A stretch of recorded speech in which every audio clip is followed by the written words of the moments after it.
शनिवार 13 सितंबर को 2025 को लंदन में अप्रवासियों विशेषकर मुस्लिम अप्रवासियों के खिलाफ ब्रिटेन के अब तक के सबसे बड़े विरोध प्रदर्शन की वजह क्या थी और क्या इसका असर भारत पर भी पड़ेगा। इस विषय पर स्थानीय संपादक दिनेश कुमार गर्ग से राष्ट्रीय प्रस्तावना के निदेशक संपादक संजीव श्रीवास्तव की वार्ता।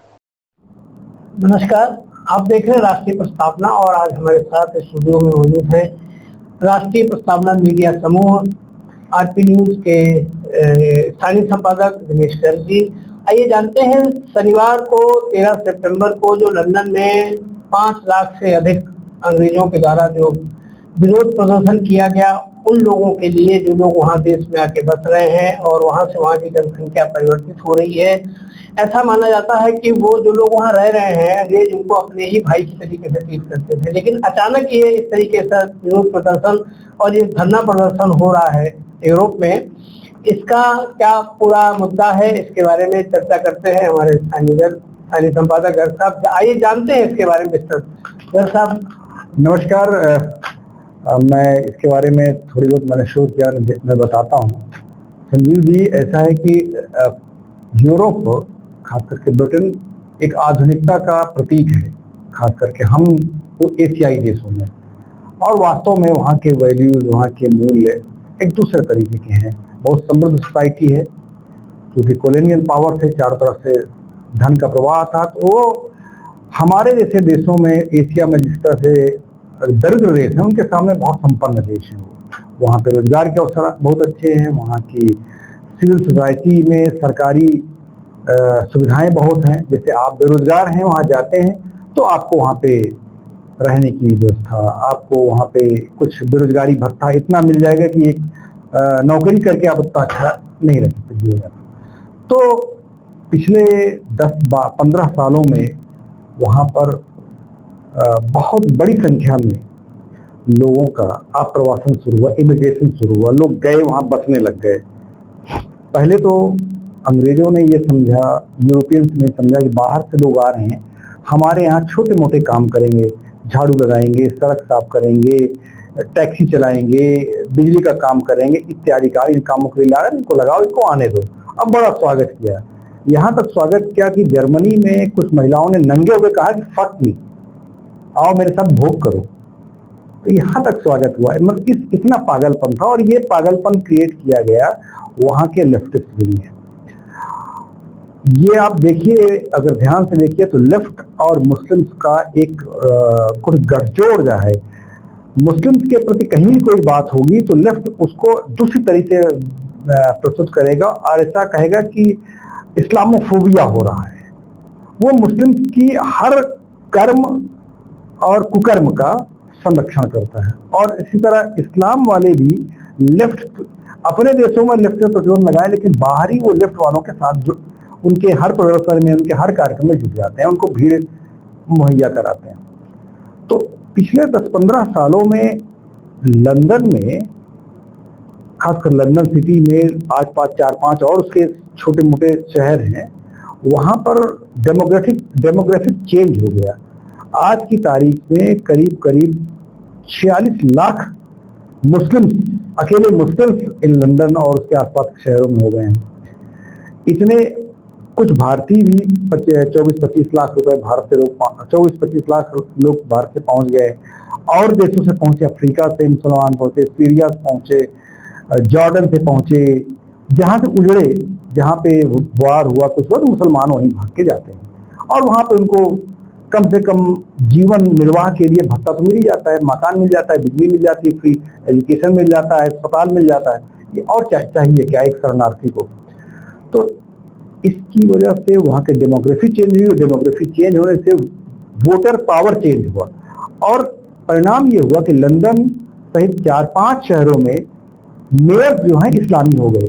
वहाँ का होम सेक्रेटरी मुसलमान है, वहाँ के और बड़े बड़े अधिकारी सब मुसलमान हो गए।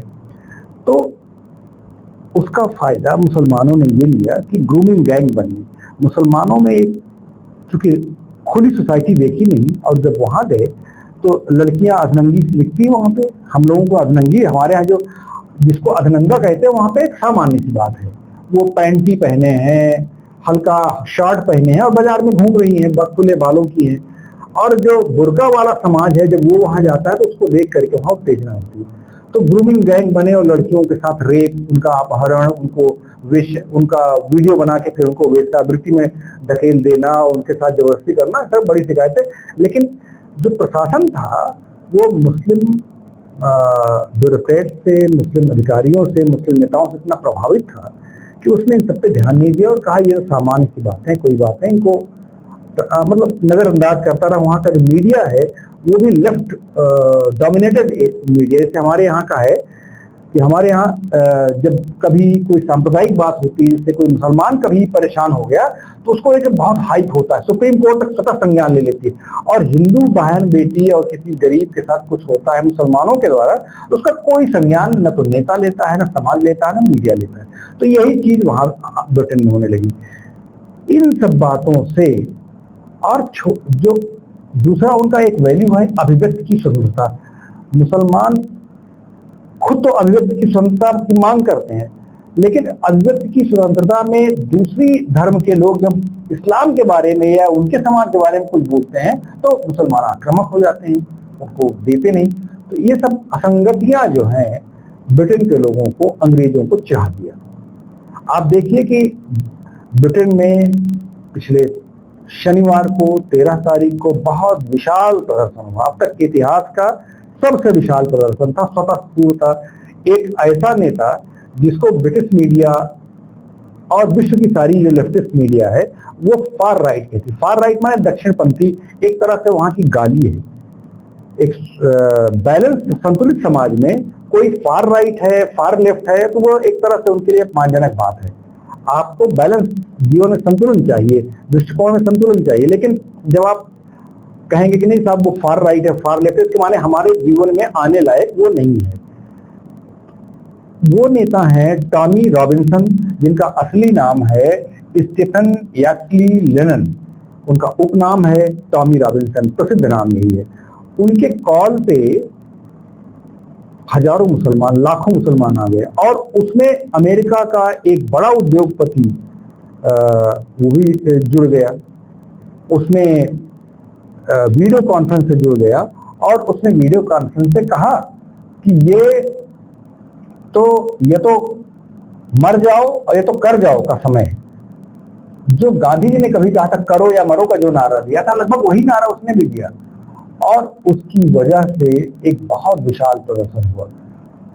ब्रिटेन में ही नहीं हुआ, इसी दौरान फ्रांस में हुआ, जर्मनी में हुआ, कई देशों में हुआ और सारे प्रदर्शनों का एक ही केंद्र बिंदु था, मुस्लिमों की अराजकता। उनके द्वारा जो वहाँ की कानून व्यवस्था है, वहाँ का जो सोसाइटी के जो पैरामीटर्स हैं उनका उल्लंघन करके शरिया की बात करना। शरिया जैसे आप जॉर्डन से गए हो, आप सऊदी अरेबिया से गए हो, आप इराक से गए हो, ईरान से गए हो, पाकिस्तान से गए हो, तो अच्छी सोसाइटी में गए हो, लेकिन वहां जाके आप फिर पाकिस्तान बनाने लग गए, आप वहां सीरिया बनाने लग गए, आप वहां जॉर्डन बनाने लग गए, शरिया की मांग आप सऊदी अरब बनाने लग गए, तो गए क्यों है वहां पे? ये सवाल अंग्रेजों को चुभने लगा और अंग्रेजों ने इसीलिए विशाल प्रदर्शन किया। इसका एक और महत्व है, वहां की सोसाइटी के लिए जो महत्व है वहां की पॉलिटिकल थॉट प्रोसेस में अब परिवर्तन होगा। वहां का जो मीडिया थॉट प्रोसेस है उस पे भी वो लोग विचार करेंगे आखिर ऐसा हो क्यों रहा है। अभी तक जो मुसलमानों के पक्ष में इस्लामोफोबिया, कोई चीज आप इस्लाम के बारे में बोलिए कि साहब इस्लाम ये गड़बड़ी है, ये साहब बहुत वो करते हैं, ऐसा करते हैं, तो आप कहेंगे अरे इस्लामी फोबिक है। तो अब इस पे भी फर्क पड़ेगा। इस्लाम हर बात को इस्लामी फोबिक नहीं कहा जाएगा। जिन बातों पर मुसलमानों के जो बदमाशी है वहां जो कर रहे हैं उस पर अब विचार शुरू हो जाएगा। इसका एक असर भारत में पड़ेगा। देखिए ये हमेशा से रहा है कि लंदन में अगर पानी बरसता है तो हमारे यहाँ छाते तन जाते हैं। विलायत का बहुत असर है हमारे यहाँ। अंग्रेजों को गए हुए यहाँ से 75 साल बीत गए, लेकिन अंग्रेजों का छींक भी अगर आती है तो हमारे यहाँ असर पड़ता है। अमेरिकन का, अंग्रेजों का, यूरोप का, कोई भी बात हो, तो इतना बड़ा प्रदर्शन अगर मुसलमानों को केंद्र बिंदु में रख करके हुआ है तो उसका असर यहाँ के भी नैरेटिव मेकर्स पे पड़ेगा और यहाँ की जनता में पड़ेगा। अभी तक मुसलमानों के बारे में, मुसलमानों की, जैसे आप सीएए आंदोलन हुआ, हमारे मीडिया ने पूरी तरह से सीएए में मुसलमानों का सपोर्ट किया। हमारी सरकार के सारे प्रयासों को का विरोध किया और यहाँ तक कि सुप्रीम कोर्ट ने कई मामलों का स्वतः संज्ञान ले लिया। तो निर्णय भी स्वतः संज्ञान लेगी तो निर्णय भी सीए के खिलाफ हुआ, कई बातें और खिलाफत में आई, कई जगह उत्तर प्रदेश सरकार ने दंगाइयों को नियंत्रण करने के लिए जो उपाय किए उससे सवाल उठाए गए, बहुत सारी दिक्कतें हुई। तो अब चूंकि लंदन में ऐसा हो रहा है तो अब यहाँ भी पूरे दृष्टिकोण में एक परिवर्तन आना लाजमी है और परिवर्तन होगा। और ये लंदन का जो प्रदर्शन है ये पूरे विश्व को प्रभावित करेगा। खुद मुसलमानों के, आखिर मुसलमान पूरी दुनिया में रुसवा क्यों हो रहे हैं?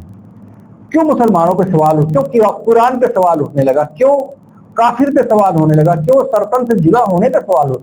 इस पे मुसलमानों के बुद्धिजीवियों को, नेताओं को सोचना पड़ेगा और उनको अपने समाज को तार्किक रूप से नियंत्रित करने की जरूरत है। जिस तरह से बेलगाम होकर के मुसलमान छोटे, अब जैसे हमारी नूपुर शर्मा ने क्या कहा था, इतना ही कहा था कि हदीस में ये बात लिखी हुई, हदीस की बात कोट किया था।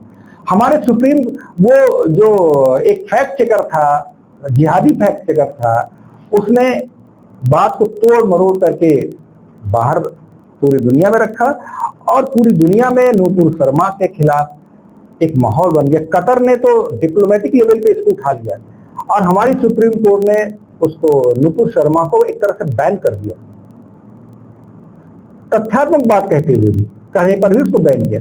वही कन्हैया लाल दर्जी मारा गया, हमारे सुप्रीम कोर्ट के कान में जू नहीं रही, हमारी मीडिया चुप रही, किसी ने सपोर्ट नहीं किया और उस तरह की घटनाएं होती रहती। मुसलमान चाहे जिसको मार डालें धर्म के नाम पे तो सब चुप रहेंगे, लेकिन अगर मुस्लिम के कुतर्कों पे, मुस्लिमों के कुतर्कों पे कोई बोल दे, उनके धर्म में कोई ऐसी बात लिखी है जो आधुनिक समाज के पैरामीटर्स में, कैनवस पर फिट नहीं होती है और उसकी बात उठाते हैं, उस पर अगर हम आलोचना कर दें तो हमारा सरपंच से जुड़ा होने का फतवा हो जाए और हम मारे भी जाएं।